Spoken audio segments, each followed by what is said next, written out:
Hello. അപ്പം ഇതാണ് എൻ്റെ വീട്ടിലെ കുട്ടിപ്പട്ടാളങ്ങൾ. രണ്ടുപേരും ഭയങ്കര സ്നേഹത്തിലാണ്. എപ്പോഴാണെന്നറിയത്തില്ല സ്വഭാവം മാറുന്നത്. ഇവരെ കാണുമ്പം എനിക്ക് ഇപ്പോഴും വിശ്വസിക്കാൻ പറ്റിയിട്ടില്ല. കാര്യം, കല്യാണം കഴിഞ്ഞ് 4-5 വർഷം എനിക്ക് കുഞ്ഞുങ്ങളില്ലായിരുന്നു. ഒരുപാട് ട്രീറ്റ്മെൻറ്റും കാര്യങ്ങളും ഒക്കെ എടുത്തിട്ടുണ്ട്. അങ്ങനെയാണ് ഞങ്ങളുടെ പൊന്നുണ്ടാകുന്നത്,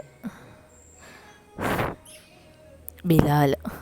അതിനുശേഷം പെട്ടെന്ന് തന്നെ അടുത്ത പൊന്നും കൂടി വന്നു, ഹാല.